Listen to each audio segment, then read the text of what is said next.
$500 million, and it could be worse. Politicians on spin cycle over layoffs in the Soo. This is Now You Know. I'm Rob Snow. All the news you need to know.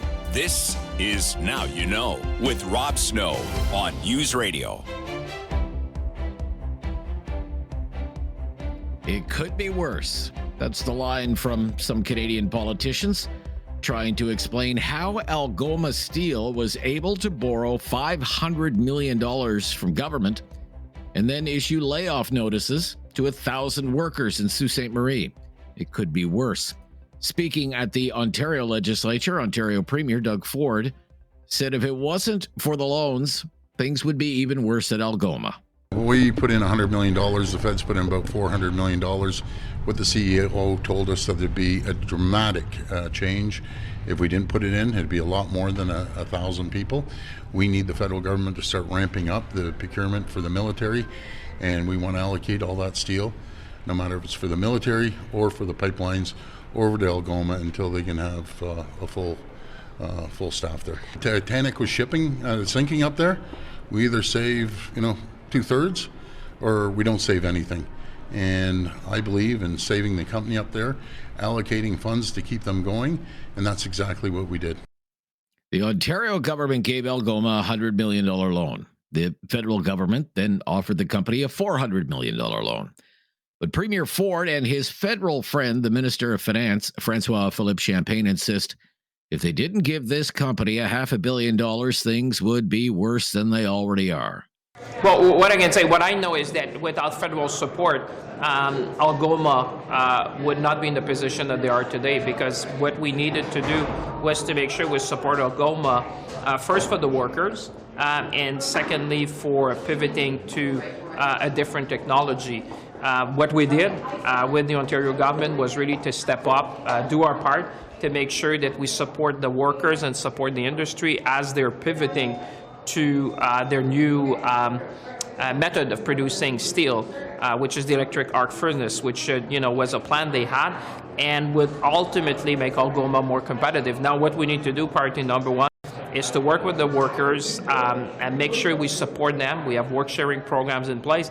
But what I can tell you is that I know that if it was not for the federal government, with our provincial partners stepping in, Algoma would not be in the position they are today. But why give them money if you knew that they were going to cut jobs? Well, what I'm saying is that if it was not for federal and provincial support, the situation at Algoma would be far different today. The $500 million in loans to Algoma is on top of another $420 million the government handed to that company just 4 years ago for that electric arc furnace. That's almost $1 billion, and yet still 1,000 workers will be out of jobs in March. The opposition in the House of Commons wants to know how so much money was thrown at this company without any job guarantees, as once again Pierre Poilievre sparred with Prime Minister Carney. What's he spending the money on? On corporate bailouts for companies that ship jobs out of Canada. The Prime Minister promised he would negotiate a win and have a deal by July 21st. Still no win, still no deal, still no elbows. And now 1,000 workers at Algoma Steel are losing their jobs. We now learn that the Prime Minister gave $400 million to the corporate executives of that company without any job guarantees.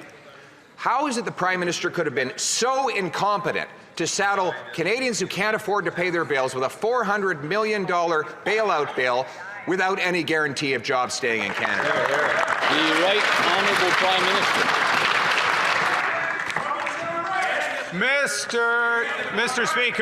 Mr. Speaker, these are difficult times in Sault Ste. Marie, and our hearts go to the families.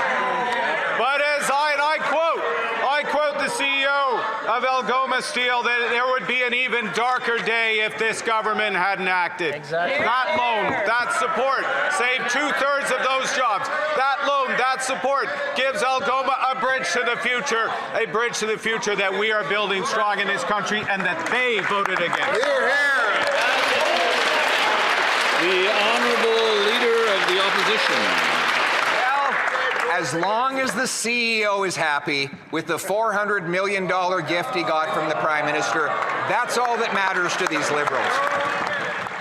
Prime Minister Carney responded to that chirp by echoing the comments from the Ontario Premier Doug Ford. Mr. Speaker, may I quote a Conservative leader that's actually in office? The Premier of Ontario. We had a choice. We had a choice. Save 2/3 of the jobs or let the company go down. We chose the future. We chose the future for Algoma Steel so they can invest in the future, so we can buy Canadian, so we can build this country. They had an opportunity to vote for that future. They voted against it. It's good that we're here. It's not just the news out of the Soo that is causing headaches for the government. The government also lavished Stellantis with hundreds of millions of dollars over the years. One contract said to be worth $15 billion. And yet that company is closing a plant in Brampton and moving production to the United States. As is so often the case in the House of Commons, Pierre Poilievre had the Liberals hopping mad yesterday for pointing out Prime Minister Carney wasn't in the House of Commons to answer questions about that. Mr. Carney left question period early, but his finance minister was there to blow a gasket on his behalf. The Prime Minister gets angry and runs out the door rather than answering the questions about the cost. He didn't say he wasn't here. Didn't say he wasn't here. $15 billion out the door. $1,000 for every tax-paying family to a company that is shipping jobs out of the country. Why is he sending our dollars away, our jobs away, while he runs away?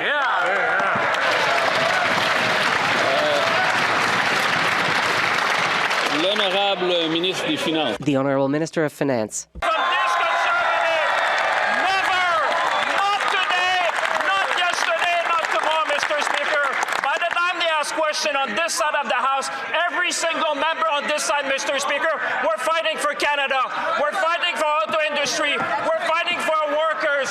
We're fighting to build Canada strong, Mr. Speaker. We should all join to defend our workers in the middle of a trade war. We don't need that kind of conservative politics. We need to stand up for Canada, build Canada strong. I believe in Canada, Mr. Speaker. The reason the Prime Minister left question period early yesterday is because he went to meet the Canadian tennis star Victoria Mboko. I'm Rob Snow. This is Now You Know. This is News Radio. No question goes unasked or unanswered. Now You Know with Rob Snow returns on News Radio. Do you have an extra grand burning a hole in your pocket? Maybe don't go on a Christmas shopping spree. You might need it for groceries next year. The latest food price report is out from a team of researchers at Dalhousie University. Professor Sylvain Charlebois is one of those researchers, and he's back with us today. Welcome back, Professor. Good to hear from you. Well, thank you for having me, Rob. How much more? Well, so in dollars, and when we started the food price report 16 years ago, we only went with percentages, and we actually realized for most people percentages mean nothing.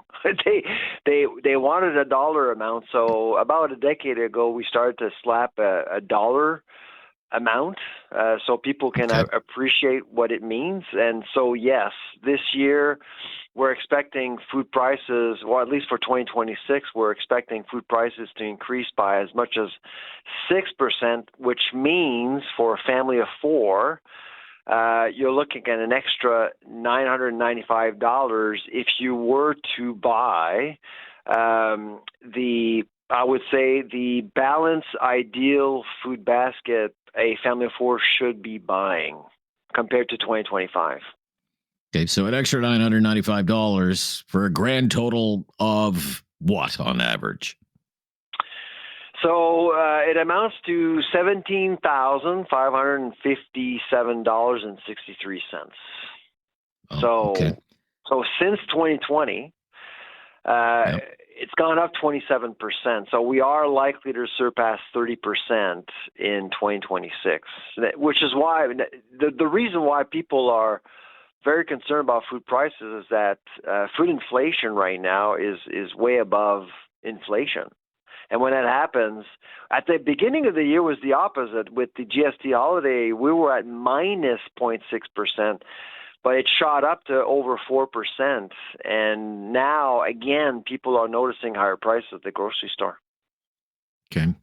What's causing the upward pressure on prices?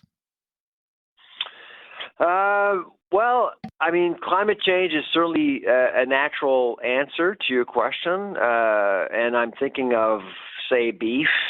I'm thinking of coffee, cocoa, different ingredients. In the produce section, of course, every now and then you'll see a product being impacted by droughts or heat. So that's certainly one factor. Policy also, very concerned about the industrial carbon tax. We've done some studies on this, the compounding effect of the carbon tax. Consumers are spared now because Prime Minister Carney has canceled that in the last budget, but the industrial tax remains, and that's going to go up over $100 a metric ton in 2026. So we're concerned about that. The GST holiday was not a good idea because it opened up the door to price adjustments or opportunistic pricing by industry, and we saw that in numbers in March, April, May. There was a bit of a bump there, and that's probably due to the fact that companies just wanted to basically cover that gap left behind by the GST holiday. So it's a mixed bag of different things, really. Okay. Where can people find some relief at the grocery store or a bargain? Thank you for asking. I'm getting tired of just telling people what's going to be more expensive, but I'm glad that I have the opportunity to tell you what's going to be cheaper. Okay. So let's hear it. If you're into charcuterie boards, for the holidays and special events, your cheese is going to be a bargain this year. And so the dairy section is not going to be an issue for you. Bakery is also not going to be an issue for 2026, we hope.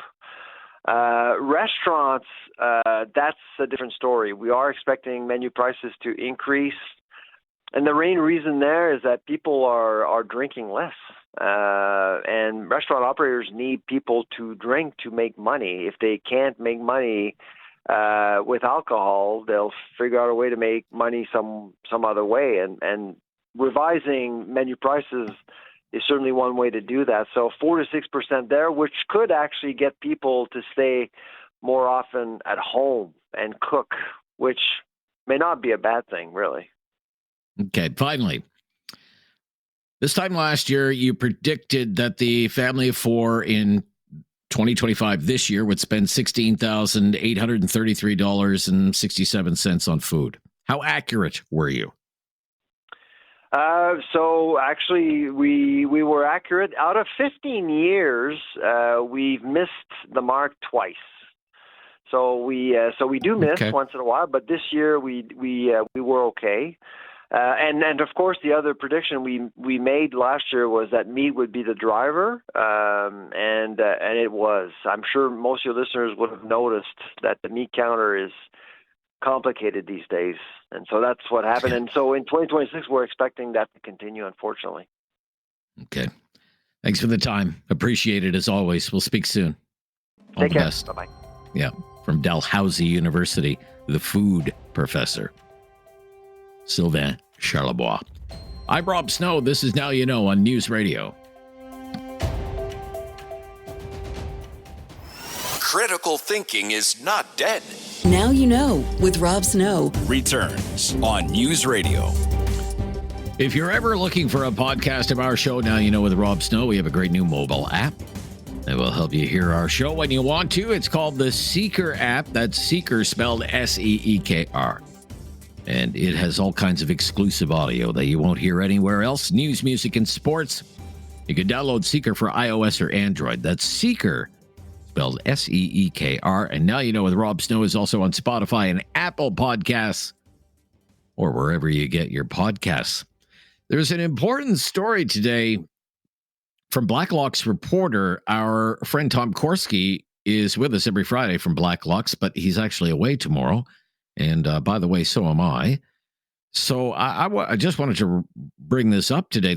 According to Blacklock's reporter, there's a shortage of propane in Canada. Shortage of propane in Canada, according to a memo from the Canada Energy Regulator. It says winter propane stocks are as much as 30% below normal right now. It issued a bulletin about this yesterday.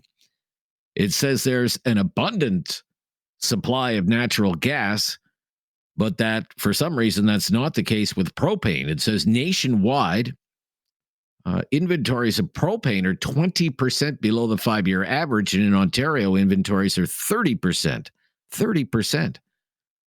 below the 5-year average. Quote from the Canada Energy Regulator: with higher demand in the winter and uncertainty about the upcoming winter weather, it is important to have adequate stocks of both fuels at the start of the heating season to cover the winter demand. Extreme cold weather and increased agricultural demand in the case of propane can lead to rapid depletion of propane and natural gas inventories, causing higher prices, end quote.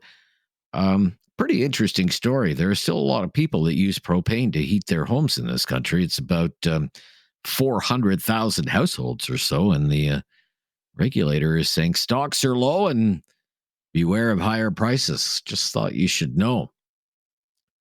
I always watch the lotteries for you. I'm a sucker for the Lotto Max, you see. That's one of my vices, is the Friday Lotto Max. No winner of the Gold Ball jackpot for the 649 last night, so that now climbs to $38 million. And the next draw is Saturday, and the big Lotto Max draw is tomorrow night. And that has a jackpot of $70 million and 10 prizes of $1 million each. Even more speculation, Curtis, about the Toronto Blue Jays. This one's interesting. Kyle Tucker, his name in the mix as a potential acquisition for the Blue Jays. King Tuck, they call him. Right fielder. Part of the Houston Astros team that won the World Series back in 2022, most recently played for the Chicago Cubs, 4-time All-Star, spotted at the Blue Jays facility in Dunedin, Florida, leading to speculation he could be the next big signing for Toronto. He's considered one of the top free agents on the market right now, but still no news about Bo Bichette. And there's also speculation about the NHL players actually playing at the Olympic Games. There's some question about that. The rink in Milan is 3 feet too short. How does that happen? According to ESPN today, the agreement between the NHL, the NHLPA, and the International Ice Hockey Federation clearly states that the ice in Milan has to be built to NHL standards, but it's 3 feet short. And when inquiries were made about a backup plan, officials were told there is no backup plan. Crazy. This is News Radio. Now you know with Rob Snow continues on News Radio. With our Thursday Newsday political panel, we welcome Josie Sabatino with Summa Strategies. How are you? I'm doing well. How are you? Well, it's great to have you on today because you're from British Columbia, right? Originally? I am, but I don't know if I should be claiming that today. Well, we're going to talk, not right away, but we're going to talk about BC politics. There's some breaking news in BC politics. The leader of the BC Conservatives, Mr. Rutledge, has resigned. He met the media mere moments ago and announced he's out, which is not what he was saying just 24 hours ago, even though his party was saying, you're out. And he was saying, no, I'm not out. So we'll talk about that later. Jeff Rutledge is with us from McMillan Vantage. How are you, Jeff? Doing well. The sun is out. Doing all right. Yeah. And where are you today, Jeff? I'm in Toronto. In Toronto. Okay. Well, okay. Talk. We don't have. Well, we're gonna. How is it cold there? Because it's freezing in Ottawa. It It is. I was listening yesterday to Ottawa radio, and it said it was going to be minus 26 with the wind chill today. And I remembered all of my 8 winters that I survived in Ottawa, and I don't miss them, to be honest. You don't miss them. Okay, all right. It does get a little chilly with the wind off the lake though in Toronto from time to time, but it seems to be a city that winter is largely forgotten for the most part. Let's get to what's been making news this week in Ottawa, though the political spin from the Liberals in Ottawa, and I should say from the PCs at Queen's Park, like Premier Ford, about the Algoma layoffs is it could be worse. Well, it could be worse. It could be worse. We gave this company $400 million in loans, and it could be worse. They're laying off 1,000 people, but if we didn't give them the loans, it could be worse. I want to know, Jeff, what do you think of that spin? I think your gut reaction, and my gut reaction as conservative, is to say, what the heck are we doing here? We're handing out checks to companies who are having to lay people off. And I think, that's fair for a lot of people to think that on the face of it. But I do think that it is symptomatic of kind of where our economy is at right now and what their trajectory is for communications of governments at the moment, which is they need to be prepared to respond to the difficult questions that are going to be asked when they spend money and look at the most recent federal budget, tens of billions of dollars to try to, and I'm using air quotes here, save the Canadian economy when we know there's going to be job losses regardless, that the impacts of the tariff wars with the U.S. have not been fully felt on the economy, and where specific industries like the steel industry and others are going to be hit even harder if there are not solutions to issues, to trade issues over the next short while. So the government at the federal level and at the provincial level, they have to be prepared to respond to Canadians when they say, why are you spending these dollars when we're losing jobs anyway? And I don't know that either parties have been able to figure that out. And I think that they're banking a little bit on the naivety of Canadians, but that's not going to last for very long. Okay. What do you think, Josie? Could be worse. $500 million out the door. Yeah, and $500 million with 1,000 jobs still lost is quite something. And the fact that the political calculus was that this was a better response, doing something was better than doing nothing in the situation, just speaks to the fragility of our economies right now and what the Trump tariffs mean. And until there's a deal in place with the United States, which looks further and further away every day that we're assessing the landscape, we should expect companies to be paying attention to this and also expecting that when they're negotiating these types of bailouts for their sectors, that they'll look for favorable conditions and not be held to the same standards that I think were acceptable 10, 15, 20 years ago. And I'm thinking about the global recession in 2006 and what was required there and how much heat the government took for job losses. So I just don't think the standard is the same anymore. And I think we should expect more companies to be coming to the table looking for money without the exchange of jobs here. I mean, what have you thought of the response from the government when it's pressed, Jeff, to explain the lack, it appears, of any job guarantees, whether it's this company, Algoma, or Stellantis in Brampton, the lack of job guarantees tied to considerable financial aid from the government? Yeah, I mean, look, I don't think there's a perfect case law in this in terms of how contracts are negotiated on this sort of thing between governments and companies. But I will say that, like, even if you are not going to ask for job guarantees, you at least have to express to Canadians that you tried. And I think the part that's frustrating here for many is that it appears as though they didn't even try to ask the question. They didn't push companies to kind of give a rationale or a commitment on how they were going to address the losses. If they started the conversation and said, well, we committed these dollars and we had worked with this company and initially it was going to be more job losses than this, but we were able to hold them to account and make sure that we got as much as we possibly could, and we were able to save X number of jobs and keep people working, which is much less expensive than having them on EI, that's fine. But they are not able to make that argument because they didn't do the work. And I think that's where Canadians are struggling to understand, like, why didn't you at least try to hold people to account? Because I'll say, like, for the jobs that remain, those are important jobs. It's a really critical industry to our country, and that should be celebrated. But for the ones that were lost, what did the government do? How did they try? Yeah. What do you think on the lack of information about job guarantees, Josie? I think Jeff's exactly right here. And I think we have to be really careful, especially for Mark Carney, who just said, who cares in terms of negotiating with the President of the United States just a couple of weeks ago, that they are doing everything they can to make the case for Canadian jobs and saying they went to the table, they fought for them. And that's not what is happening here. And I think when Canadians are looking at this on the face, they see that $500 million, that $500 million couldn't save 1,000 jobs. So it leads to questions about what can our economy do? How do we increase productivity? How do we make sure the economy is stable? And that is a big unanswered question for the government right now.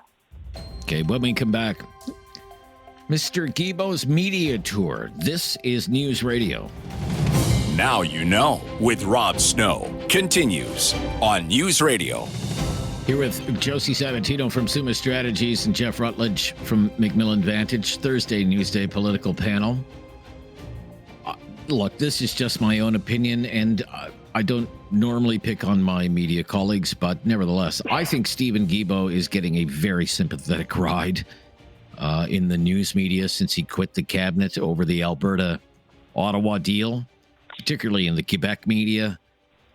For some reason, it's breaking news that Canada will not meet its climate targets. Breaking news, no, it's not breaking news. The same targets from the Harper government. They've never been met. Yet the news media, and again, my own personal opinion, the news media is fawning over Mr. Guilbeault. But do you think Canadians are mourning the loss of this cabinet minister? Josie, what would you say? Well, you only need to look at the Abacus polling that just came out on the Memorandum of Understanding and how many Canadians actually support this pipeline moving forward. It's astronomical across the regions in this country. And I think it speaks to the fact that Canadians want a serious economic plan. And, you know, they're starting to realize that these targets don't indicate that or help us meet our economic goals, if they're even possible, because the government that just spent 10 years trying to implement an environmental policy failed at it. And that's evidenced by the PBO. It's evidenced by, you know, Stephen Guilbeault apparently resigning on a point of principle. I mean, these policies are being undone by their own government, not even a conservative government. Okay. Jeff, what do you think? Oh, man. I mean, boy, you sure hate to see him go, eh? I think I'm really broken up about it. I'm broken up about it. You know why I'm broken up about it? Because he was an endless source of left-wing wacko material. That's why. Well, that's it, right? He was a radical, and everybody knew it when he was coming into politics in the first place. And, you know, he kind of jammed himself, as a square peg into a round hole when he ran under the Trudeau banner originally. And we all knew that he was, you know, very far left of center. And so, you know, maybe he's one of the vestiges of the virtue signaling politics that the Trudeau government was that has decided to depart. I suspect there's probably a few more sitting around the cabinet table that are pinching their nose, but are going to enjoy their pensions that you know, are still there from the Trudeau era. Like, he was one of the preeminent virtue signalers. I can't say I'm crying too many tears. Okay.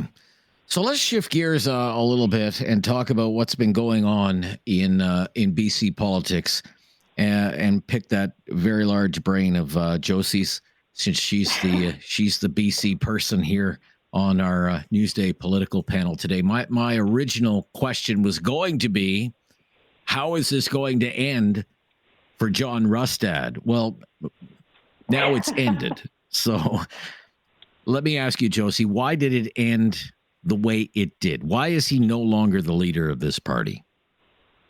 Because his caucus had enough and they had no confidence in his leadership skills. And instead of resigning, which is what he should have done in the first place last night, you know, he dragged this on. He went in front of the media. He made a fool of himself.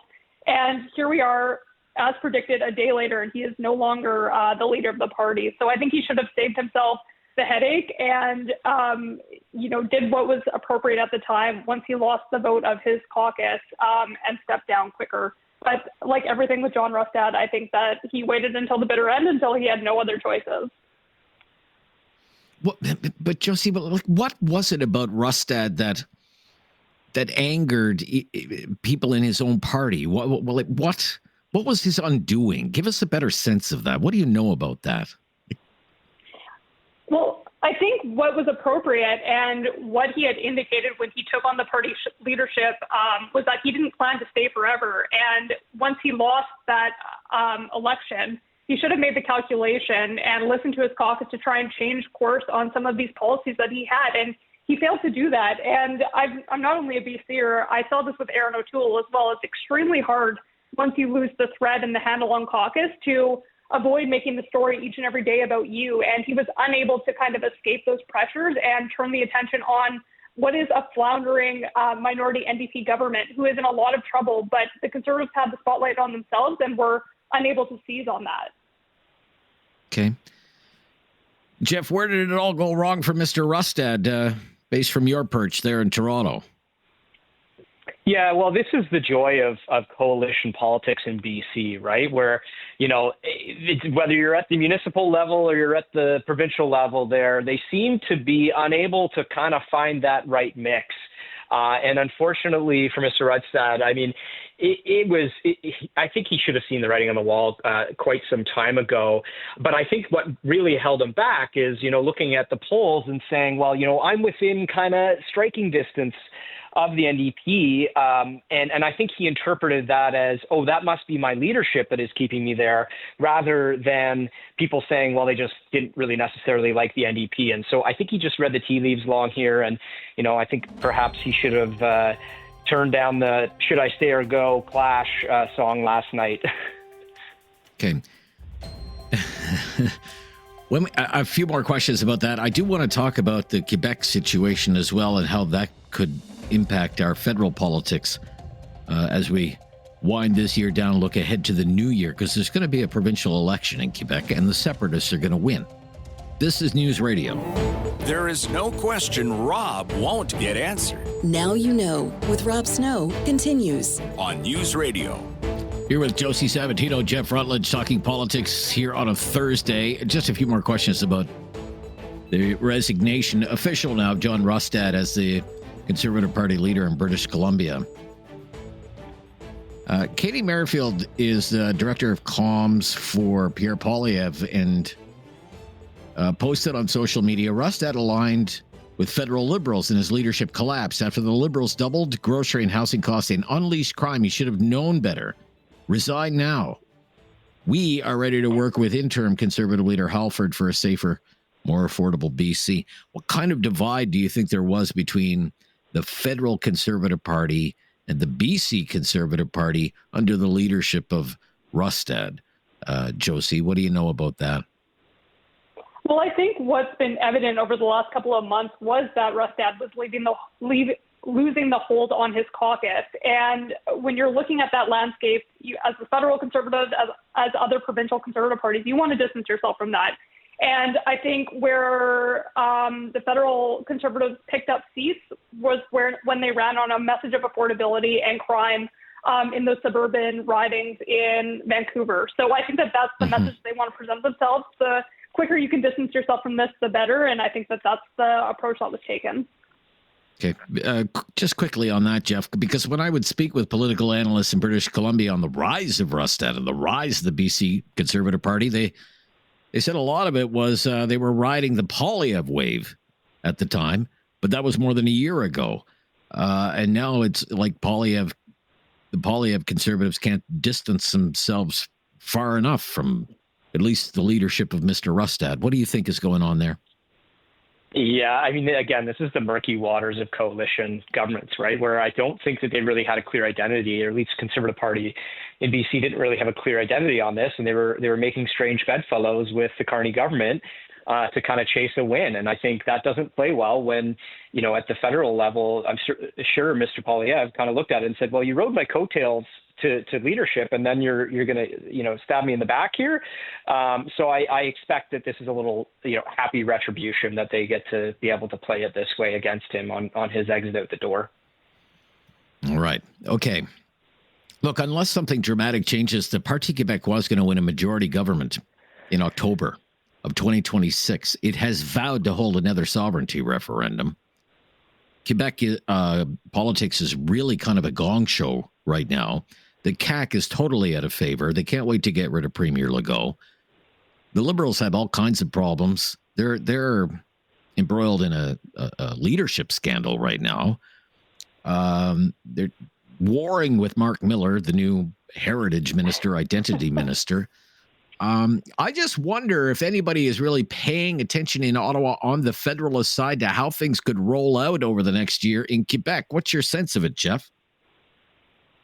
Yeah, look, I think everybody's kind of quietly in the background keeping a pulse on Quebec, but I think in part because the question that seems to be bubbling to the top, and that's whether that's in Alberta or in Quebec as well, is Canada working? And I think fundamentally that is the right question to be asking at the moment, because I think most Canadians are asking that question. Is this country working?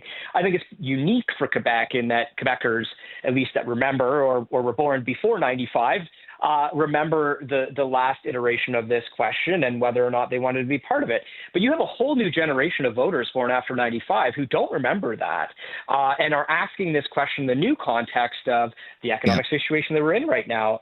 But I will say the polls indicate that though people may support the PQ, they don't support Quebec separate. Yeah, it's not about sovereignty. It's about a healthcare system that's collapsed, an education system that's collapsed. The roads are terrible. It's all that stuff, right? Yeah. Josie, they're playing the music. Can you say something in 20 seconds?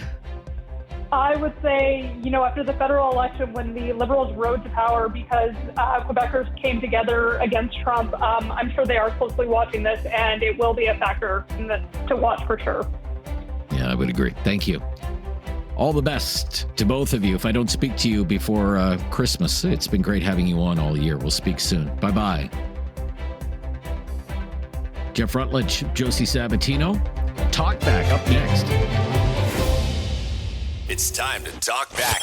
On Now You Know with Rob Snow. Call now. And have your say. 1-833-668-2577. Welcome to Talkback. 2 hours of debate and discussion on the big issues of the day. I am going to be away tomorrow, so no Friday free-for-all tomorrow, so we're wide open today. It's like a faux Friday free-for-all. So we are open line, open topic today. We do have some topics that we'd like to run by you, but if you have a topic that you would like to run by us, you are more than welcome to do that. And the phone lines are open right now. Why don't you grab one? 1-833-668-2577. Just say to Curtis, I really want to talk about this. It's, it's driving me batty. It's driving me buggy. It's driving me around the bend, and I've got to unload. I've got to vent. I've got to blow off some steam. Give us a call. I'll take that call. 1-833-668-2577. 1-833-668-2577. Our call-in line. And first-time callers, we love to hear from you. If you've never called before, just say, I'm a first-time caller, and I've got this on my mind, and we'll make your call a priority, okay? Look, one of the items that's in the news today that I want to ask you about is math scores. This is a big story in Ontario, but it's not just an Ontario thing. I suspect that this is a province-wide thing. I want to ask you about math scores and why Canadian students are struggling at math. If you have any insight into this at all, I consider this to be a very important issue. Math scores. Why are Canadian students struggling at math in school, whether it's grade 3, grade 6, grade 9? In Ontario, the test results have been released for the standardized tests that the province does. And mercy me, the math scores are not good. And this has been a years-long issue in the province of Ontario. And as I say, it's really not just an Ontario story. It's a Canadian story. It's an issue across all the provincial public education systems. So many students are struggling to meet the standard for math. And I'm wondering if you have any insight as to why that might be the case. What is going on in our schools? What is going on with our math curriculum that so many students are struggling with math? I struggled with math in school. It was very difficult for me. It was not my strongest suit. It remains a weak spot for me just personally. But let me run these test results from Ontario down for you, just to give you an idea of what we're talking about here. For grade 3 students, this just came out this week, 64% met the math standards. So, meaning, like a third did not. For grade 6 students, only 51% of students, 51% of students could meet the math standard in grade 6. 51%. And for grade 9 students, it was 59%. The scores for reading, they were okay. The scores for writing, they were okay. Not great, but okay. Much better than these scores. The scores for math were, well, I just ran them down for you. Really not great at all. Depending on the grade level, a third to half of the students can't meet the math standard. Why is that? What's going on there? Why are so many children struggling at math at school? Do you have any ideas? How could we improve these scores? Are we teaching math the right way? Do we have teachers that are up to the job of teaching math? Do we need better teachers? Is this a funding issue? Is this related to all the things we talked about when the teachers were on strike in Alberta? Crowded classrooms, classroom complexity, language barriers, burned out educational assistants, burned out teachers, too many distractions in the class. It's such an important issue. You think of all the opportunities that these children will be robbed of later in life if they can't score well at math. Think of the doors that are closed. Think of the career opportunities that will be denied to these children when they grow older.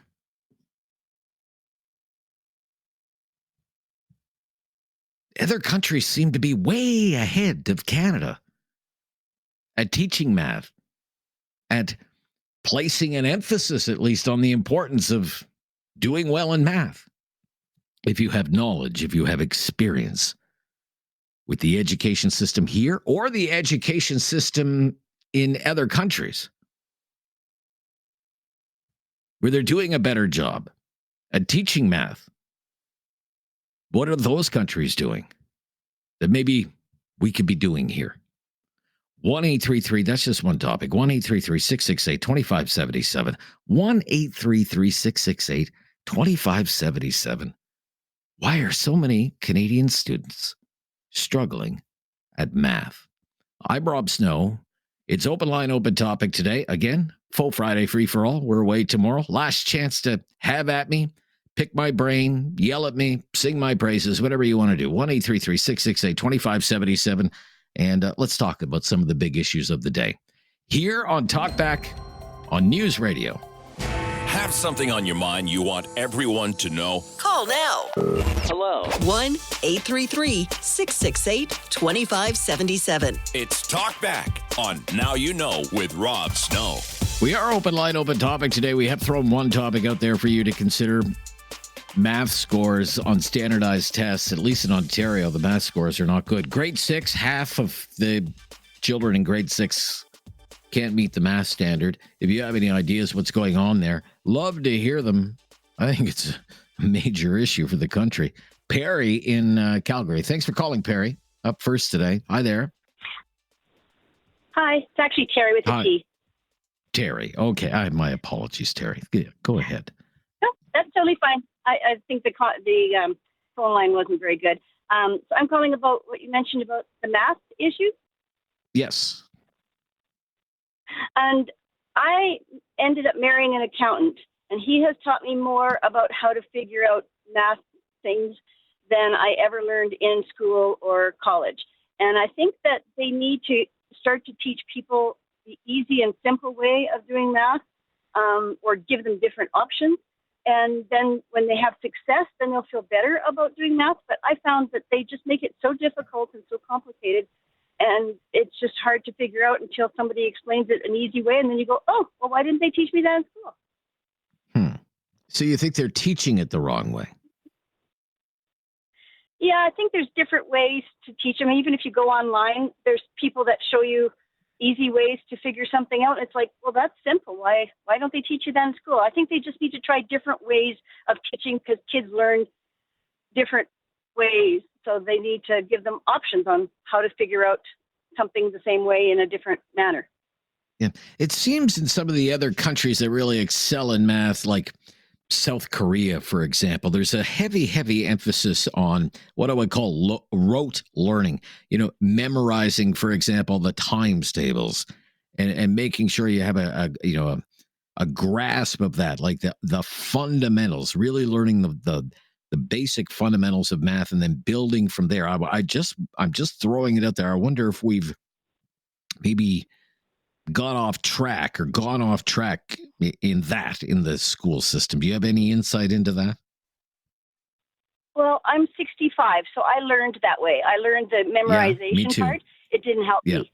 It didn't help me. But I see that sometimes some places in Japan online, you'll see Japanese, they'll teach you how to use your fingers or how to, look at the numbers differently. And it just makes it so much easier if somebody can teach you different ways to come to the same answer.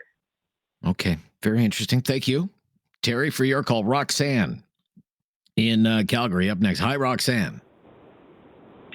I have to agree with Terry, and I also agree with you with regard to the math. I think part of the problem is we have forgotten about memorization. And math is very much memorization. And it's also about learning to pick patterns and see patterns. And if you start very young and you have children learning the times tables, the addition tables, the subtraction, it becomes automatic. And I think many times people have forgotten that. I also think that there's a big, huge elephant in the room. Everyone thinks math is so hard. Oh, math is hard. Oh, math is hard. So kids learn that, and they automatically think, oh, math is going to be hard. Math is not hard. But math is not hard. It's how we Gosh, approach where were you when I was in school? Because I found it incredible. I still find math very hard. But you're not doing calculus. For the most part, most people are not going to be doing calculus, right? Sure. You're learning how to you're just learning fractions, you're learning math that you can use in the everyday world. So I know our kids learned Singapore math for most of their school, and they also did in high school, they were taking a lot of the University of Waterloo exams, and they excelled at those exams. The whole school did. But that's also because that school was very, very strong from kindergarten in really, really practicing the rote, what you just mentioned. They had to do math strips. Every day we were doing them. And, so that they knew just automatically what all these times tables were. And they also were taught how to, like if you're adding or multiplying large numbers, they learned the patterns, right? So that you can tell me what such and such times such and such is without, going on paper. So I agree. We have to learn that. I think it's important to remember that children, just like adults, learn differently. Not everyone is a whiz at math. Not everyone has math come automatically to them. But those kids can still learn math and be good at math. So, but I would say the basic fundamental that we are forgetting is when they're very young, 4, 5, 6, that's when they need to be doing a lot of memorization and learn those basics so that's automatic. And I think that would help. All right. Thank you. Thank you so much, Roxanne, for your insight today. Yeah, we can pick up on that topic or any other topic. Math scores, popular topic today. Good to see that. I mean, what are we setting these children up for if by the time they hit the 6th grade, half of them can't meet the provincial standard in math? Because that's the situation in Ontario right now. The standardized test results just released. They were kept under wraps by the education minister, maybe because he was so darn embarrassed by the results. This is News Radio. Have something on your mind you want everyone to know? Call now. Hello. 1-833-668-2577. It's Talkback on Now You Know with Rob Snow. So when I was doing my own reading on the math scores this morning, I was wondering, well, what are they doing in these stronger countries when it comes to math, Singapore, Japan, Korea, that we're not doing here? And it turns out the C.D. Howe Institute did a whole report on this. What can we do to improve math skills in Canada in the public education system? 2 basic things. Mastery, the term is used, mastery and practice to rebuild numeracy fluency. The basics. How do you get to Carnegie Hall? Practice, right? And we need a better pipeline for math teachers. We need, this is according to the C.D. Howe Institute, math-specific certification and ongoing professional development specifically for math teachers. I'm just throwing that out there. Maybe you have some thoughts on it as we go to Chris in Calgary. Hi, Chris. Hey, how you doing, Rob? Very good, Chris. Thank you. What's your opinion? Yeah, so I'm calling on this math subject as well. So okay. Me, myself, I work sales, so I'm really good with math, especially doing the math in my head. Anyway, I've got 3 kids. Currently, they're in grade 9, 6, and grade 1. So my grades, my daughter, middle daughter in grade 6 right now, she's doing the same similar type of math my son in grade 9 did when he was in elementary. He came home one day with long division. It's been so long since I did long division, I had to Google it, find out how it did. Anyway, I showed him how to do it and everything, and he's like, that's wrong. I'm like, what do you mean? He showed me an example of what they showed him in class, and what got me was they're teaching kids how to do long division in a 12-step process, which should be like 4. So his math was so complex, it was absolutely ridiculous on how they're teaching it. Like, it's not simple. It's not simple. And I didn't agree with that. I think the math is way too complex for what they're teaching kids, and it's not simplified. My kids come home for any math questions they ask me because I'm really good with it. And I try to teach them how to what I call dumb down their math. So it's easy for them to figure it out in their head without using fingers or calculators, right? Right. My son came home with a test, and it's one to show your work. He got the questions right, the answers, but got the questions wrong and got a really bad mark because he didn't show the proper way. And I was like, this is ridiculous. I argued with his teacher. I said, he got it all correct, but yet you're giving him a poor mark. And he was deflated. He's like, I did so well. For the way he lost marks because of the way he came to the answer, right? Yeah. And how he showed it. And my thing was, when I was in school, I don't care how you show it as long as you get the right answer, right? He couldn't test the teacher, and I literally went with him to the school with his mark and went to his teacher and said, this is ridiculous. Like, he got almost a perfect mark, and he got literally less than 50% because he didn't show it how he wanted to see it. I'm thinking I'm going to see the same thing with my daughter who's in grade 6 this year with that same thing. I don't know if it's standard federally across Canada with how they teach math, but in Alberta, it is not great. And they keep changing the curriculum. And they're making it tougher and tougher for kids. It's provincial. Public education is provincial, right? So, they're like, we don't even have a minister of education in the federal government. It's all purely provincial, how they teach math. I think they just need to make it a lot more simple for kids. Teach it when they get a little older, right? But keep it simple. Keep it simple. Yeah, keep it simple. Thank you. Good points. Have to stop here, though. The latest breaking news is just ahead, and then we'll jump right back into this topic or any other topic. It is open line, open topic today, but there's a lot of interest in this one, and I'm glad to see that. Why are so many children in public school struggling with math? What is happening in the school system that the results of the standardized test scores Those results are so poor. When we return, this is News Radio. Have something on your mind you want everyone to know? Call now. Hello. 1-833-668-2577. It's Talkback on Now You Know with Rob Snow. It's open line, open topic today, but a lot of people want to talk about the math story. Many students struggling to meet the standard for math skills when they do the standardized tests. We had the results from Ontario released today. Grade 3 students, 64% met the math standard, just 64%. By grade 6, only 51%. 51%. Gosh almighty. Met the math standard. And grade 9, 58%. Any idea as to why so many students are struggling with math? Let's go to John in Nova Scotia. Hi, John. What's on your mind today, John? Hi, Rob. How are you? Very good, John. Thank you.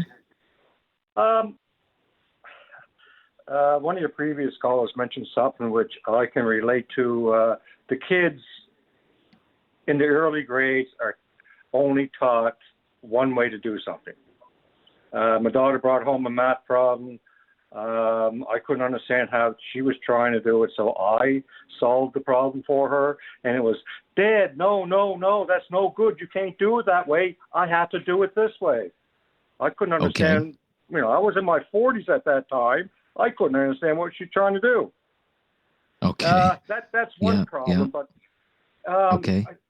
depending on your geographical location, and this is where I don't understand our provincial education ministers don't get together, look at where it's working and why it's working, and then learn some lessons and make it apply those to the areas where it's not working, Rob.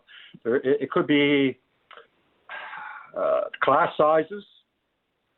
And when they come out with these stats, one of the biggest fallbacks of all the stats that they put out, whether it's about math or any other issue, Rob, they don't give you all the details. You cannot blanket everybody and saying, oh, math's not working. Because it is working in some places. It's not working in others. It needs to be broken down. Well, I mentioned the Ontario numbers that are out this week. I mean, it's a little better in Nova Scotia because I looked up those results as well. Grade 3, 70% in grade 3 met the standard. But by grade 6, it was down to 65%. So a third did not. By grade 8, it was 60%. So 40% are not meeting the grade 8 math standard in your province. And when those stats are put out, what is not mentioned is which students, which schools. We have, I'm not sure Ontario is the same. We have French schools here in Nova Scotia, Rob, and it is so close to almost being one. It's not one-on-one, but if a student needs help, they get it right away because the class sizes are so small. Whereas the English schools are packed, and I mean totally packed. Many children, and we have relatives who are teachers, and sometimes even in the elementary schools, they're afraid to go to school because there's no control over these kids. Right. Whatsoever. So So discipline in the classroom. Sure. Okay, thank you. Yeah, let's move along here. Maya is in Calgary today. Hi, Maya. Hi, how are you? Hi. Yeah, very good. Yeah, thank you. Okay. What do you think? Again, the math subject. I believe that the problem is coming from the parents of the kids. The kids are born instinctively to compare themselves to compete. So we spent a lot of money, a lot of time, a lot of resources on taking kids to hockey, to soccer, to tennis, to ballet, to all the sports activities, musical activities. Nothing wrong with that.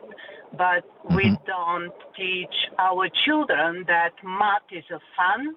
Math can be well, it is a crucial basics for success in anything. Logic, passion, you name it. Life cannot exist without 2 + 2 is 4, and from there you build on. I believe that the parents need to be educated to implant in the children the love and the challenges of math. The teachers can improve, the school system can improve, everything is detailed. It's up to the children, and to become up to the children is up to the parents. That's very interesting. Okay. I think that's because one of the frustrations, if I could, Maya, if I could just interrupt, one of the frustrations that has been expressed in the past from parents is that, and we've kind of heard this already, the students are bringing home, say, their math homework, and the parents are as lost as the student is, because they're saying, well, this is not how I learned it. And you're telling me I'm helping you the wrong way. So it seems to me there's something has changed there. I'm not sure. What do you think of that? My thought is love in math before the children start to school. It's one point. So they do believe that math is something to learn. But the second part is, if the parents want to help, they should have the resources, how it's taught and why it's taught. And that should be available. Like I'm newcomer in Canada, and I had children in elementary school where I could not get a school book in order to help them. Learning Brazil, this was grade 9. They didn't know Canada well. They didn't know Canada, but they did study Brazil. Those arguments that can be discussed on a proactive base. But to believe that math is crucial, it has to start much earlier. Daycare, babysitters. Okay. We take the kids at we take the kids at 2 years of age swimming. Nothing wrong. But we can do 2 and 2 in we don't think about math the same way. Thank you. Very interesting. Absolutely. Maybe to look at math as a fun topic and even an extracurricular activity, the same way you would look at hockey or soccer or piano lessons or whatever the case might be. Interesting point. Thank you. This is News Radio. Have something on your mind you want everyone to know? Call now. Hello. 1-833-668-2577. It's Talkback on Now You Know with Rob Snow. Linda in southern Alberta is up next on Talkback. Hi, Linda. Hello. Yeah, hi, Linda. Good to hear from you. What would you say? Yeah, I've worked in the school system for a number of years, and they went from a basic concrete math to an abstract math. It's called Math Makes Sense. And so then it's like all these other processes we're going to try to see if we can come up with that number. And we couldn't teach time math anymore, like facts math, because they said it was too stressful for the kids. So then we had to do the program, and it was like, okay, this is one process where you can find the number by rounding, or you do front-end loading. You teach them all these abstract ways of finding that number, and then you give them maybe the basic way of doing it. And then it's supposed to be that they will come back to the basic way of doing it, but not all kids do, because it took them long enough to learn how to front-end load or do the other thing. So it's kind of like we're giving them abstract math when mentally they can only concentrate on concrete math.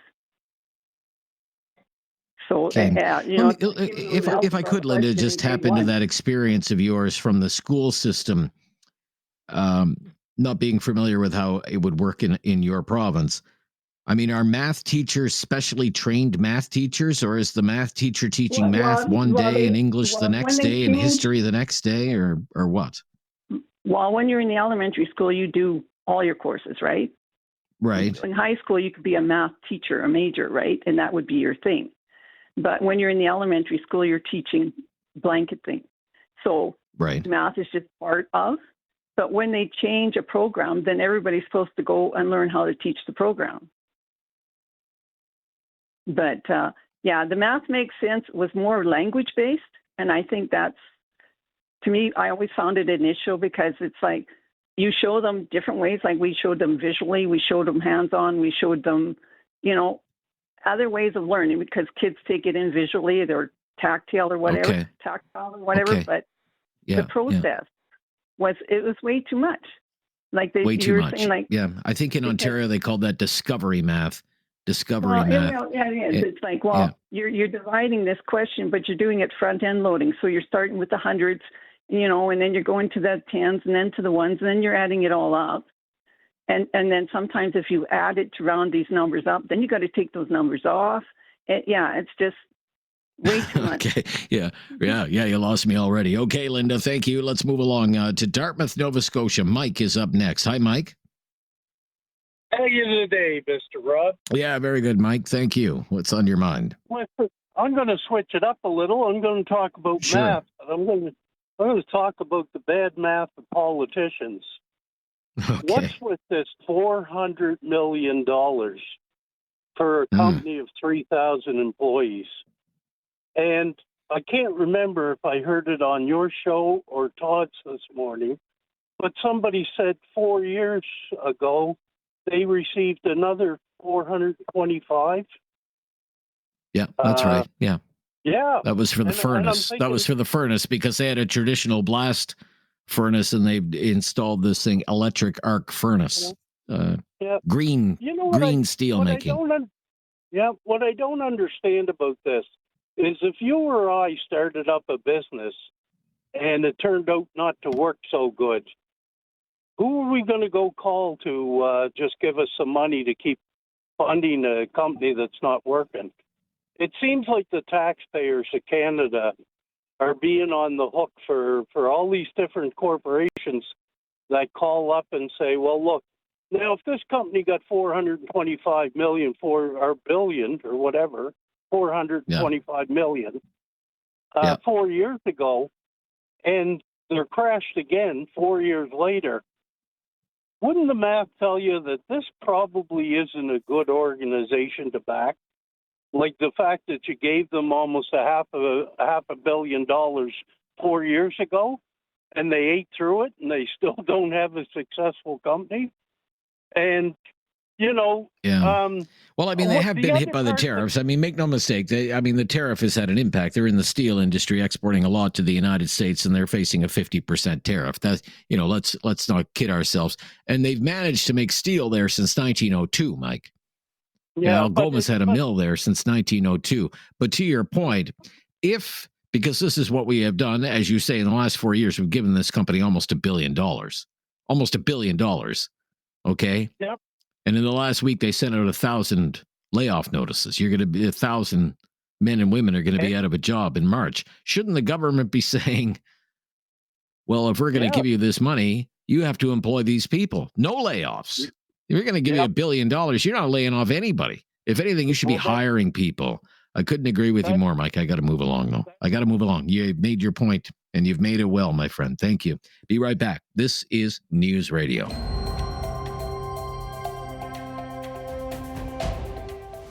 Have something on your mind you want everyone to know? Call now. Hello. 1-833-668-2577. It's Talkback on Now You Know with Rob Snow.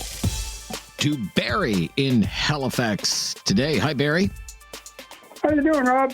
Yeah, very good, Barry. What's on your mind? Two things. One is really quick.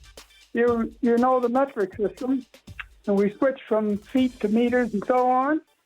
Mm-hmm. There's a metric system way of writing the date, and it's just year, month, and day, 6 numbers. So for today, for example, it would be 25/12/04. Sure. And I don't understand why, you look at receipts, and if it's a month like June where there's just a single digit, and it's June the 8th, you don't know if that's August the 6th or whatever. So I don't know why there's not a more encouragement to switch to the metric system for writing the date. That's a minor detail. As far as teaching the math, the math is concerned, since we have standardized testing, that gives us a fantastic opportunity. And all we got to do is just average with all the marks that are sent in, you'd average or calculate the average per province and per school and even per class. And so within a school, if there's a class that's got a very low average, another class that has a very high average, then you get the low average teacher to meet with the high average teacher to see what she's doing or he's doing. I think that would throw a lot of light on a lot of the problems.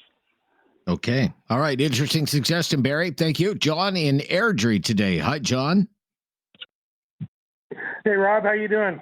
Very good, John. Thank you. I've got 3 kids. My youngest graduated high school about 10 years ago, and it was very enlightening when they did graduate. I call them functionally illiterate. And what I mean by that is they graduated grade 12, and not one of them had to read a novel, a book. Wow. They would sit there in the class and play heaps of books for them so they didn't have to do it for their book report. They didn't have to read it. When they graduated, 2 out of the 3 could not spell Wednesday or February. I was appalled. Okay. I couldn't believe it. Not one of the 3 could post a letter. So, I mean, that should save Canada Post some money right there. Might explain problems at Canada Post. Man, no, I'm kidding. Yeah, no kidding, eh? I mean, I think the complexity in the classroom right now is the problem. Okay. There's so many kids with ESL problems and coming from different areas all over the world that I don't understand how these teachers could get through a class, let alone a full. It is an issue. Cycle. It is an issue. But declining math scores has been happening for years and years and years. I mean, long before the Trudeau government came along and opened the floodgates on immigration. This has been a persistent problem. And I mean, if you take Ontario, the biggest province in the country with the greatest population, and half of the grade 6 children can't do math. Can't at least meet the standard anyway. This is a problem for the country. This is a problem. It's a huge problem. And I'd like to see that broken down between population centers and rural and high density schools in downtown Toronto or the suburbs or in Airdrie, for example. We're 2 schools down for the population that we have. We could easily fit another high school and another school in there. But I think the complexities are a lot greater now than they were 15 years ago. All right. Fair enough. Yeah, good. Scary observations as well, John. That's it for hour number 1. Very hot topic today on the math issue. If you want to weigh in on that in hour number 2 or anything else, by the way, open line, open topic today on Talkback. The news coming up next on News Radio.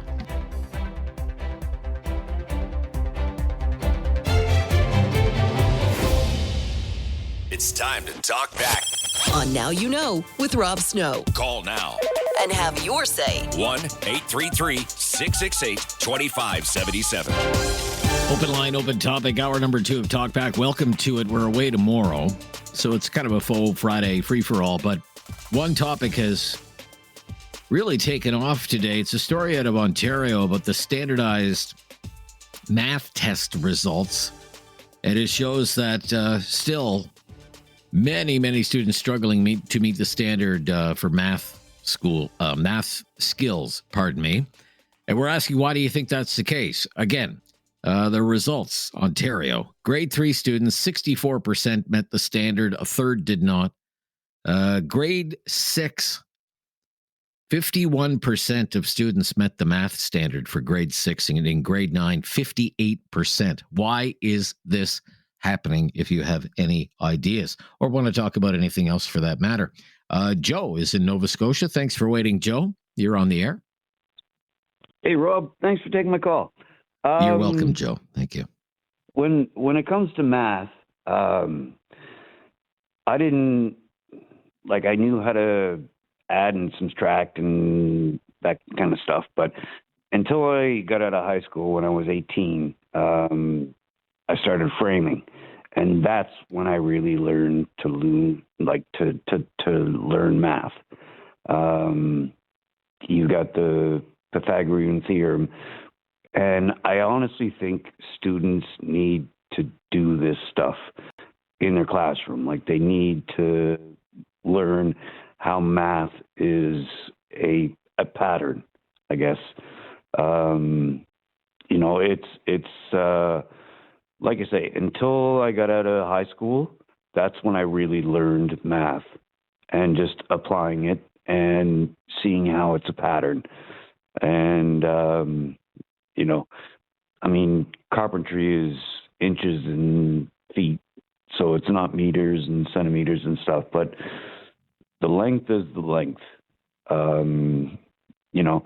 So I honestly think kids need to learn this kind of stuff in their classroom and see how math is applied in their life. Yeah, I would totally agree with you, Joe. Thank you for your call today. Alfredo is in Calgary. Hi, Alfredo. You're up next on Talkback. Hey, Rob. How are you? Yeah, very good, Alfredo. Thank you. What's your opinion? I just wanted to talk about the poor math scores that we seem to be seeing in students. Yeah, sure. And I think it's a result of compounding issues over time. One of the ones that, from my experience, that I've seen is not only parents, but just as a society, we've become a little too soft. Okay. Saying that certain things like tests stress kids out too much, or, one of the big things that I see with my kids is the no homework policy. And I think homework is very important to, especially with math, it's repetition, right? So yeah, I think we're kind of taking the easy way out on a lot of things, just for the sake of saying it's too stressful. It's too stressful, but life is stressful. So sure.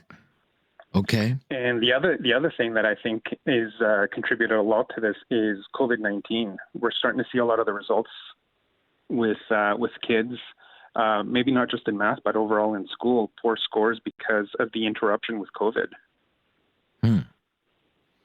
Okay. Playing catch up, the disruption, yeah, the online learning, those kinds of things, right? Right. Yeah. Right. Okay. Right. But circling back to this, we've become too soft. We're worried about stressing kids out. We need to be tougher on them? More regimented? What would you say? Okay. I guess I'm a bit of an old school guy. Like I had my multiplication tables memorized and understood by the time I was in grade 2. My kids are not learning multiplication until almost grade 4. Wow. Right. Yeah. And they don't have any homework? And no homework. I just think maybe we're starting to have low expectations of our kids as well. Okay. They're very capable. Yeah. There's going to be a price to pay for that later in life, don't you think? Oh, definitely. And I think we're starting to see some of the things that are happening from that approach. Okay, thank you. Too soft, he says. Alfredo in Calgary. What do you think? How about Karen in Calgary? Hi, Karen. Hi. Yes. Hi, Karen. Yeah. I've been in the school system as an EA for the last 22 years, and the math program has changed so much over the years. It's gone from just basic math in kindergarten, grade 1, 2, and 3. Adding, subtracting, multiplying, touching on division, to like major grade 5, 6, 7 stuff is now taught in grade 3 and 4. And oh, really? And it's just moving so fast, the math. They don't the curriculum, they have so much to teach in a given year. Like the teachers at the beginning of the year, they line out, okay, we have this much we have to teach. This is the big concept, so we're going to spend 3 weeks on this. We only have a week to teach that. We have 2 weeks for that. We have 1 week for that. And everything works in steps. Like you learn this, and then this, and then this, and then this. And if you only have 1 week to teach that first step, and stuff, and the kids don't get it, we have to move on. We have to move on to step 2, step 3, step 4. And you have to keep up. If you can't keep up, you fall behind. There's everything from the classroom sizes to the complexity in the classrooms to just society in general. We don't use money anymore. So the kids don't learn. What is 5 nickels? That's 5, 5, 5, and 5. That's 25 cents. What's a quarter? They don't. 4 quarters, like 4 times 25 is 100, like $1. They don't learn that anymore. They don't use practical things. People don't play board games to teach them. Counting by 2, 5, 10. There's so much. Right. But trying to cram too much in. You say they're trying to cram too much in a limited amount of time as well. Yeah. Right? They're okay. And that's interesting. That hasn't come up yet. That hasn't come up yet. Okay. And it's not the parents. Like, I'm not trying to blame parents here. I was a parent too, but you got your kids in this and this and this, and like I try to help with the kids at school, and we say, you need to practice. Well, I don't have time. I've got this night and this night. Right. Well, another caller brought that up, and maybe we should look at math as another extracurricular activity. View it the same way as something that can be fun. I don't know if there's anything to that. Maybe other people will have something on their mind on that particular score when we come back to Talkback on News Radio. To Red Deer, Art is up next on Talkback. Hi, Art. What's on your mind today? Good afternoon, Rob. Thanks for taking my call. You're welcome, Art. Thank you so much for calling. I wanted to comment on an earlier caller whose child had got very poor marks for not showing his work in his math exam. Sure. And if I go back more years than I care to remember, when I took my grade 9 departmental exams, the algebra was big marks, and we had to show our work. And it was a struggle all year long. I could not satisfy the teacher with my work, but towards exam time, he gave us extra problems and extra help. And finally, he took me aside one noon hour, kept me in. He said, I'm going to stand over you and watch your work. And he did. I did 2 or 3 problems, got them correct. And he said, finally, I don't have a clue what you are doing. But he said, I have to accept what it is. You're getting the right answer every time. I got an honors on my departmental exam. And even though I didn't like the teacher, to this day, I give him credit that had he have made me do it his way, I would have been a failure. Isn't that something? Yeah. Are you concerned at all, Art, when you hear about these students, so many of them struggling at math, and what may be ahead for them later in life, in the country, later in life? Well, the students in school right now, they're behind me. I'm past that age, but I do would like to quote something I saw, and I believe it had to have come from a teacher, which I can't credit who it was, but it said, if kids cannot learn the way we teach, we better learn to teach the way they learn. And I think that maybe has a lot to do with it, too. You can't... That's very interesting. We're not cut out of the same mold. Okay. Very interesting. Thank you. Thank you. I've never heard that line before, but it's a good one. Let's go to Lunenburg, Nova Scotia. Sam is up next. Hi, Sam. Hey, Rob. Hi, Sam. Yeah, I just wanted to try again and chime in about the pipeline because I missed my chance on Friday. Yeah, by all means. Go ahead.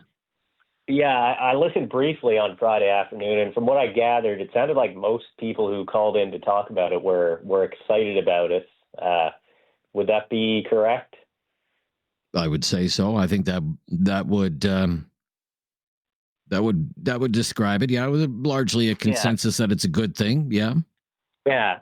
So I just kind of wanted to comment on that because it kind of seemed like for a while, at least when I was growing up, that like climate change was a big topic, and a lot of politicians were discussing it. A lot of everyday people were discussing it, and now it just kind of seems like in the public discourse, it's, not forgotten about. Obviously, there's still lots of people talking about it, but it just seems like for most people, it's kind of gotten put on the back burner. And, when I look at the majority of, presumably a lot of Canadians being excited about a pipeline and us just continuing to ramp up our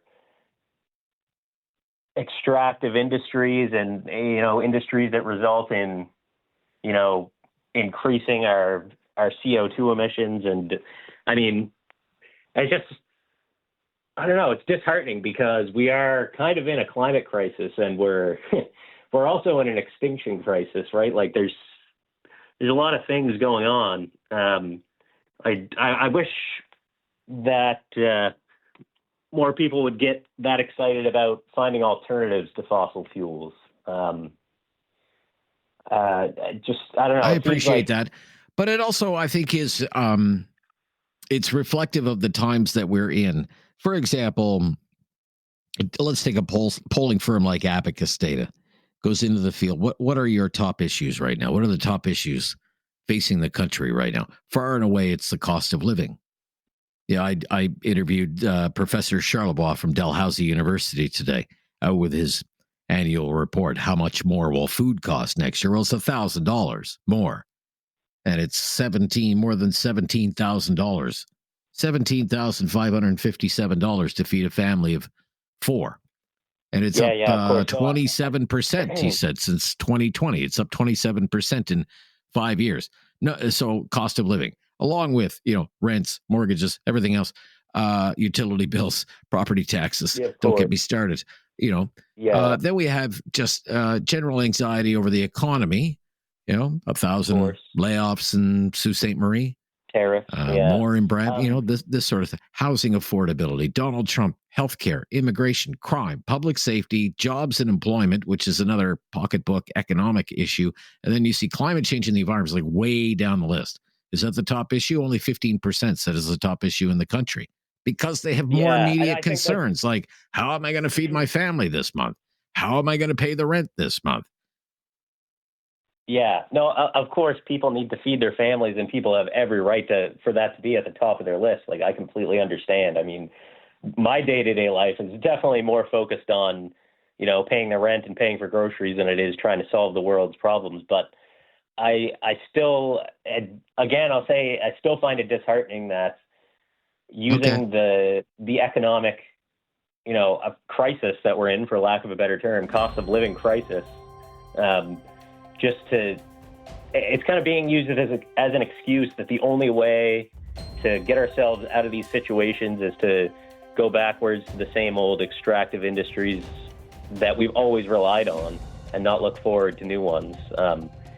It's just looking back in time. That's your opinion. That's your opinion. Yeah. And, there are people in Alberta who would say, there's Sam in Lunenburg, and he has no idea the engineering know-how that has to go in to getting that oil out of the oil sands in northern Alberta, let alone what it's going to take to do carbon capture and storage, $16.5 billion project involving a 600-kilometer pipeline and storage tanks and all the rest of it. It's a very technical industry as well, Sam. We shouldn't lose sight of that. Be right back on News Radio.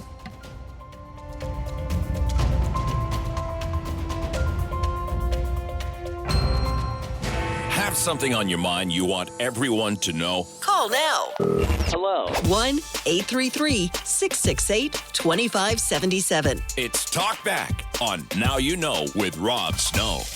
Yeah, it sure is.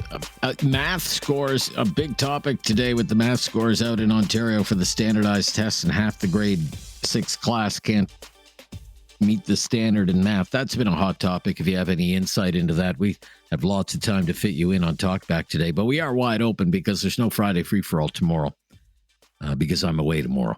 How about Eric? Hey, Rob, how you doing? Hey, Aaron. Yeah, very good, Rob? Eric. Thank you. Yeah, very good. Thank you. What's on your mind? I'll tell you what my downfall in education was. I'm sorry I quit school, but when I found out when algebra was coming in, that's when I called it quits. I was pretty good in English. I was pretty good in science. But when they went to algebra, it just about blew my mind. Also, I asked Curtis, and I'm going to ask you, what are we getting from Ukraine? We sent them over billions and billions of dollars. What are we getting in return? Well, you're defending, first of all, a country that does not want to be part of Russia.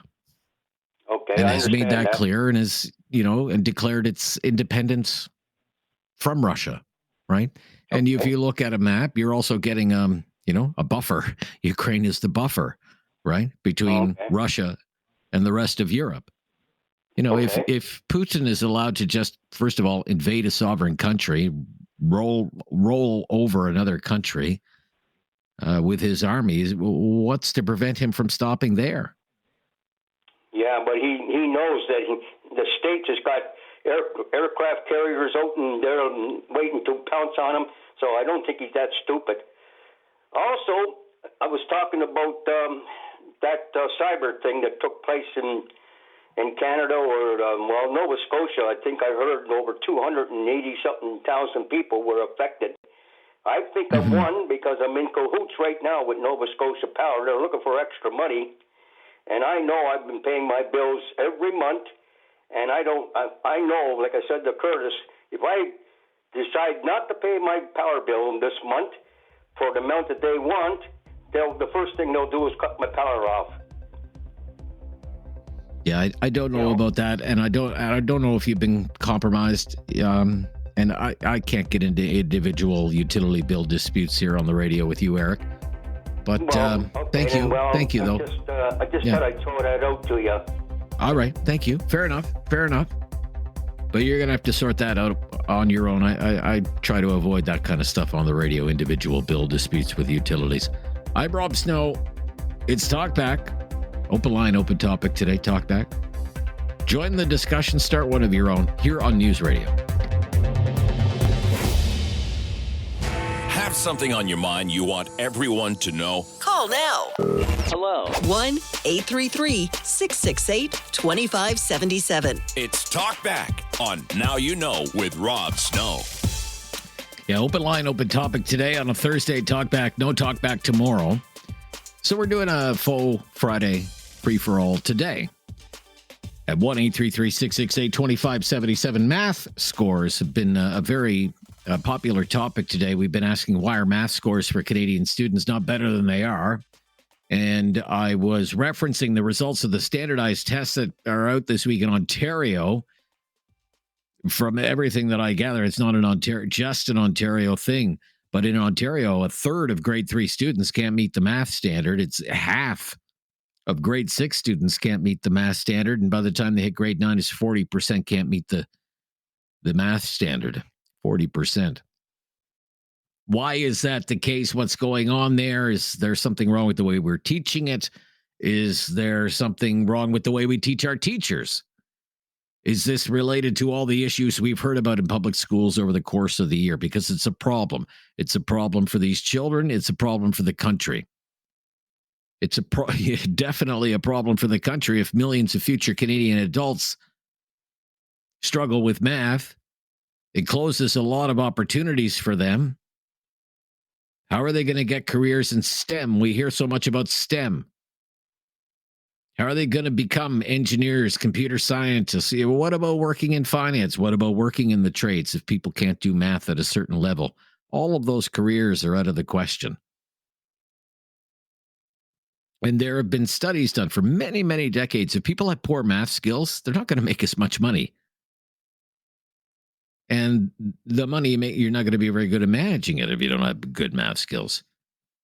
Gosh, it would be good if we could figure this out together today. 1-833-668-2577. Very popular topic. Bob is in Kitchener. Hi, Bob. Hello. Are you with me, Hello. Bob?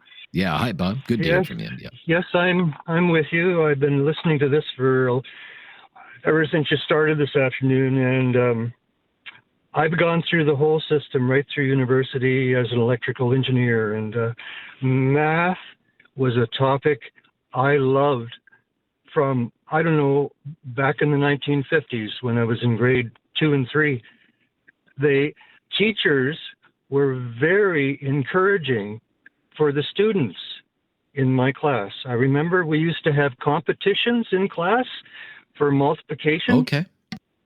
Okay. And they used to have like, how fast could one student answer over the other? And they put a star on this board at the front. And it kind of make me feel better. Okay. I mean, that's encouragement. Okay.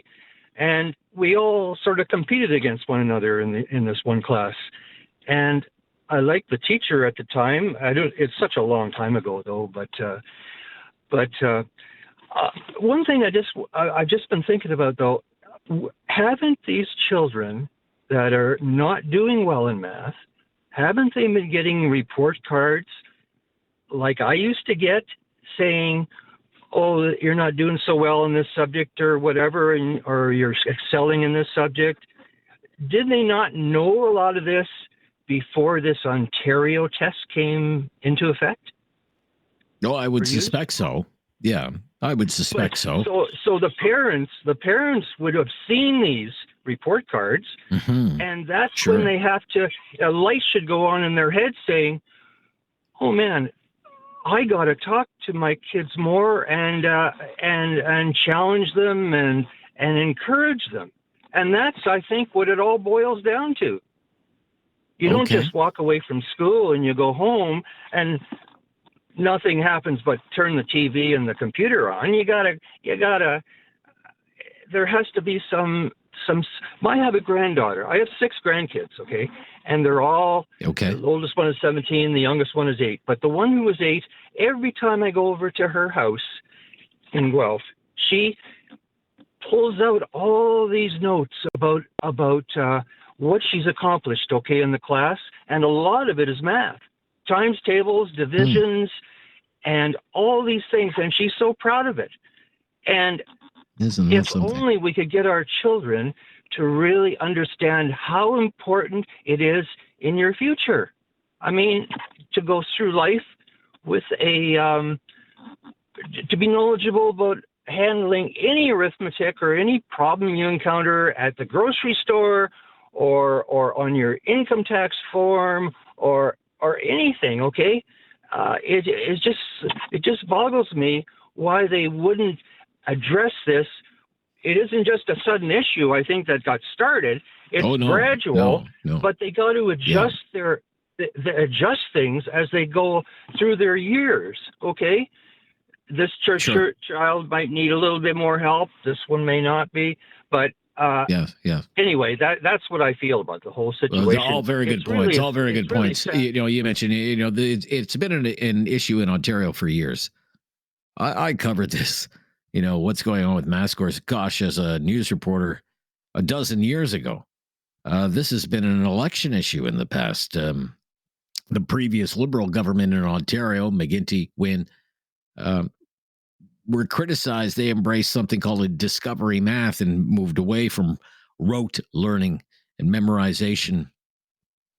And Doug Ford, and when his government was elected, promised back to basics. We're going back to basics. Well, this is a premier that's won 3 elections in a row now, and still, all of these years later, 50% of the kids in grade 6 can't meet the math standard. So it's time for some results. Show your work, Premier Ford. This is News Radio. Have something on your mind you want everyone to know? Call now. Hello. 1-833-668-2577. It's Talkback on Now You Know with Rob Snow. Yeah, wide open on topics today. On Thursday, Pat in Kitchener is up next on Talkback. Hi, Pat. Hey, how you doing, Rob? Yeah, very good, Pat. Thanks for the call. What do you want to talk about? Well, just the education system and the math scores. My view on the matter is that, Canadian kids, it's not like they don't have an innate ability to be good at math. It's simply a I would say, a cultural problem, an education system problem, a societal problem. I think in schools, we typically have prioritized safetyism over, let's say, learning. If little Billy is stressed out because he's got too much homework, then it's important not to stress out little Billy. It's important that their mental health is of utmost importance, whereas other countries put much more of an emphasis on education, like math and science. If you look at China and, Russia, like these countries don't prioritize safetyism, they prioritize math. And so in school, right. You look at okay. Just hold on a second. Just let me interrupt. You're not saying, or maybe you are, you don't want us to mimic as a society those two countries, do you? China and Russia? Yeah, no, I wouldn't say to mimic as a society China and Russia. I would say to loosen our grip on safetyism and be more aware of the kind of environment that it creates, and understand that kids are very, very resilient. And right. we can. This goes to what a previous caller said, that we're making children who are too soft today. Too soft, and then also, I mean, my kids are good at math. They're 7 and 10, and they're good at math because they have to do math every day. They have to do 5 pages of math every day. And so I prioritize math. And guess what? My kids are better at math than kids that don't practice math every day. I would suspect so. All right. Thank you, Pat. Going to wrap it up there. Let's move along to a Fifth in Waterloo. Hi, Fifth. Hey, Rob. How's it going? Yeah, very good. Good to hear from you again. Good, man. Hey, so my thing is, when I came here like 20 years ago from Saudi Arabia, and when I got into like a math, my first class was a math class here in elementary school, grade 7. So as soon as I went in there, they did the whole math. They're like, "Oh, we're gonna do a pop quiz. Are you able to do it?" I was like, "Yeah, sure, why not?" I did the pop quiz. They're like, "You're the only one that got 100%. All the rest got below 50%." And I was like, "Why?" They're like, "We have no idea." So weird thing is students here don't like math much, because even my cousins, they say the same thing. They're like, "Hey, we don't like math. We math is our least favorite subject. Other ones are pretty fun, but math is just so boring." I was like, "But math is needed, man." Yeah. Okay. So okay. I think that's the big reason, because it's just the people think that math is very boring compared to other subjects like chemistry. Right. Yeah. Well, the scores, the scores in Ontario and in Nova Scotia and in Alberta for reading and writing, they're fine. They're in the 80s, but with the math scores, my gosh, it's it's a struggle for a lot of students. So, what do you think? If I could, so how old were you when you took this test for the first time in Canada? Say around 10 years 13? Old, something like that, maybe. 13. Sorry, 13. Okay. So, what was happening in Saudi that wasn't happening here? That you were so much better at math. They really nailed you that say that you have to learn math. So they basically did a quiz every day, every single day, from the first class to the exam time. So you have to have a pop quiz where you have to learn. You have to do a quiz on the exact stuff that you could learn last week. So every single time every time we did the test, every time we were going to class, okay, here you go, here's the quiz, go do it. Yeah, and then you have to pass. You have to get the. Was there a lot of and I'm sorry, was there a lot of memorization? Like these are the times tables. Yeah, a lot. Yeah. Okay. And they did you a little bit shortcuts. So 11 times shortcuts, 11, and they show you how to do it faster. So you learn through that way. So that's what it was a little bit that's why they they literally made you do math way more than any other subject in Saudi Arabia. Right. Okay. Interesting. Thank you, Afif. Glad you're well. Good to hear from you. And we'll stop here, though, and be right back. Take a couple of more calls. For Talkback today. I'm Rob Snow. This is Now You Know, and this is News Radio.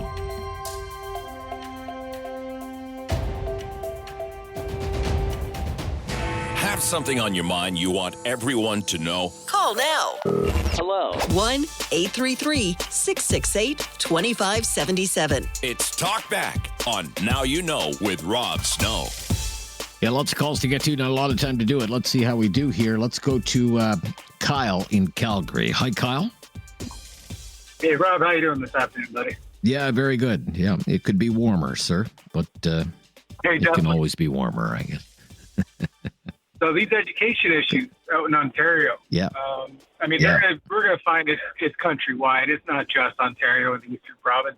Oh, sure. I went to high school out there, and having a daughter in the Alberta school system, there's a lot of huge differences. Aside from the fact that shop and home ec are now gone, which were great real-world applications for math. I used to build and weld trailers in my shop class when I was a kid. There's no more special ed classes or ESL classes. I have my daughter now going in grade 2. She's in a grade 1-2 split. And at least twice a week, she gets kicked by a student who is, I'm not sure exactly what is up, whether she's on the spectrum or something, but there's no assistance for the teacher. There's no separate class for them like there was when I was a kid. The same with the ESL programs. They seem they've all gone to the wayside.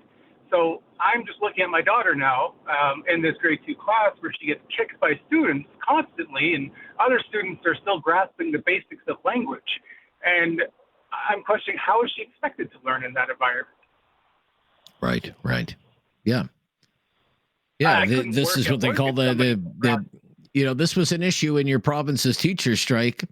Classroom complexity is what they called it, right? It's just, these are not the same classrooms you and I went to school in, right? Well, we decided to care about hurting people's feelings. We can't keep them segregated and this, that, and the other. And sure. Where have we gone with it? Yeah. We definitely made a wrong turn somewhere down our educational path. You would expect that the results would get better and better and better, and Western kids would get smarter and smarter and smarter.